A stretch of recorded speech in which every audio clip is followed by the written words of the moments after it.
Hello. Welcome to this new channel. I'm nervous. This is my new channel, Kirsty's Curiosities. My name's Kirsten, otherwise known as Care, Sex, and Art. And I've been sharing my life for the past 12, 13, 14 years or so, off and on. And I have a new adventure that I'm embarking on, and it's a heavy one. So I wanted to share my story and hopefully spread awareness and connect with other people who are curious about this or just want to show support. So yeah, so I still have my other channel, just FYI, I have my other channel. It's called Care, Sex, and Art. I will be using that for more of the artistic things naturally. This channel will be more for the heavier topics and a more niche thing. If you haven't been following along on social media, I did find out this new piece of information that is very crucial to self-discovery and my identity. Just a quick introduction. My name's Kirsten.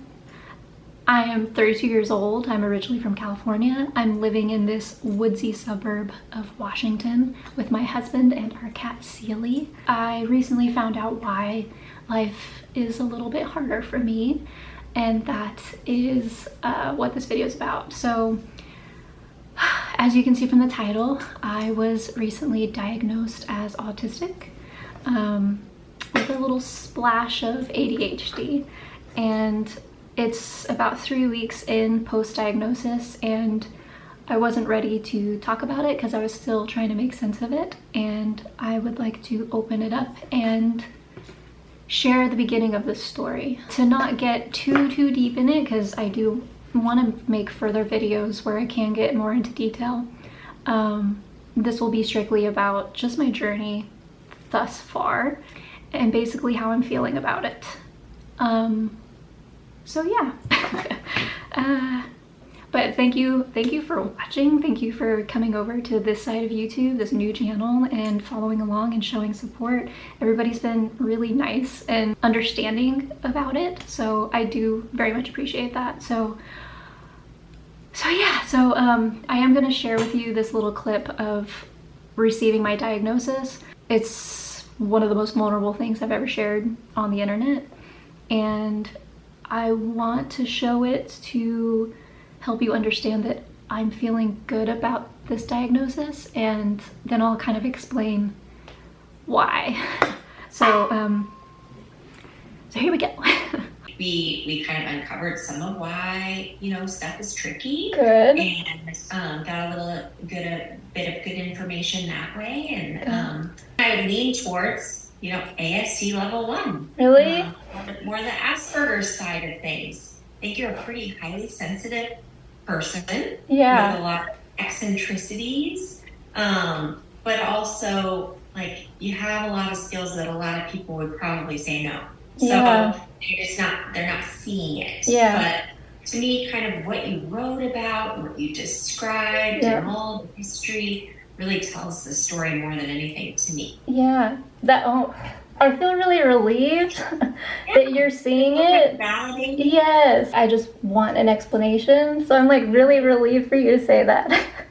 Sorry, I'm tearing up. Yeah, a lot of people that are in the Asperger's side that are women are super feelers. And so they can do a lot for other people. And so other people are like, you're fine, you're so nice. But it's that connection and that reciprocal and kind of, there's just neurodivergence in your brain. I'm really happy.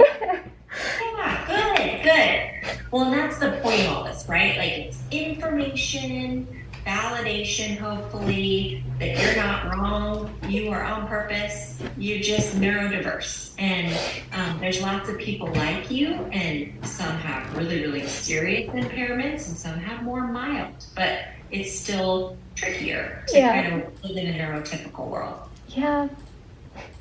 So as you can see from the video, I was diagnosed with autism level 1, which is kind of the Asperger's side of things, with a little bit of ADHD, and that's coming through with pretty severe memory problems, which I always knew that I had, but I didn't have like an explanation for it, and I wasn't really validated as having like a learning disorder or a learning disability. And that's how the ADHD is coming up for me, is I can't really remember things if it's given verbally. It's actually, like she said, I'm like in one of the worst categories for audio retention, or whatever the word is.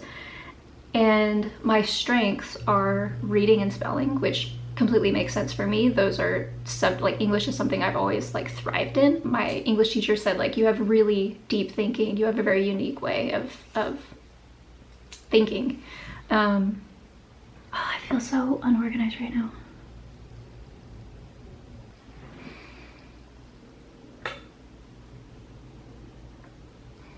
So to get into a bit about what the testing was like, I don't know if it's something with my insurance, but I didn't need to be referred to a psychologist. I could just make an appointment and basically drop in. So luckily the town that I'm living in actually has like an office that kind of specializes in autism testing for adults. Don't know how that happened, but I'm super grateful. So the testing process was a 1-hour interview, and then for like 8 or 9 hours, I had a bunch of different tests thrown at me. It was just me and this other person like in an office, and it was memory problems, it was math problems, it was verbal problem. It was just, there was a lot going on, and it was 8 or 9 hours. It was so long, and I was exhausted and very stressed out.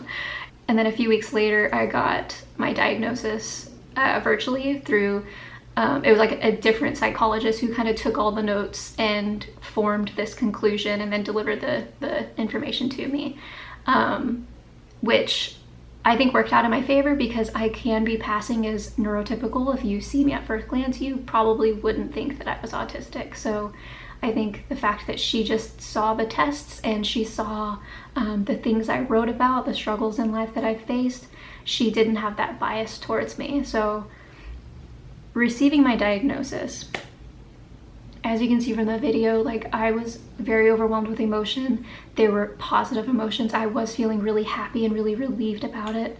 And the reason for that being is I've been struggling in life behind the scenes in so many different areas, and feeling a lot of shame about how I was struggling and not really knowing how to make it better for myself. I've just been searching for answers for so long, and everything was kind of getting passed off as just having generalized anxiety disorder. So every time I go to the doctor, it's like, well, that's your anxiety. Every time I go to a therapist, well, you're anxious, that's anxiety. So nobody ever looked for anything else. So about 2 years ago, I started searching for answers, and like a lot of other women who are getting diagnosed, TikTok was where you found the information that you needed. And I made a lot of notes from other women sharing their stories. I resonated with so many different things, and I did my own research outside of that. I was taking these online tests, and it was my special interest for like a year or two of like, could this be but I'm like this, so like, how can it doesn't make sense, but it does make sense. So there's a lot of back and forth before I decided to actually pursue a diagnosis. And it's an expensive test. It costs like $3,000. My insurance picked up a little bit of it, and so it's not available to everyone that can't afford that or doesn't have the insurance for it or whatever. So I do recognize that I am privileged in the sense that I could pursue it. But I'm so glad that I did that for myself, and I wish that I did it like 5 years ago when I was starting my career, but that's not the case. We're here now. But some of the struggles that I've been facing, a lot of it has to do with my career, and it's been hard. This year I've been having a lot more sensory issues because of how stressed I have been this year with buying a new condo, and I have a very high stress job. I am working remotely, but I'm still having these really intense things happening for me, and it's making me realize that, like, okay, it's not just social anxiety because I'm having it at home when I'm not around other people. So I think this year brought out the worst in me, but that was very helpful for me to form the words and form the struggles that I've been facing that ultimately helped with my diagnosis. When she told me it was autism, I was crying tears of happiness because there was no more guessing. There was no more like what ifs. There was no more gaslighting myself thinking that it couldn't be autism.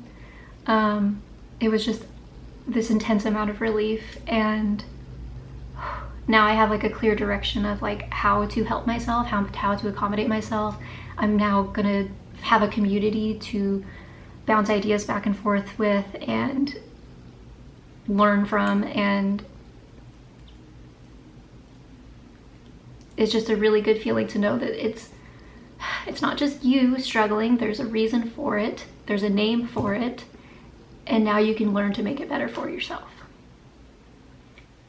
3 weeks into after the initial shock of it, I felt a lot of other strong emotions, and I have been in a very dark place the past few weeks thinking like, why did it take so long to get diagnosed?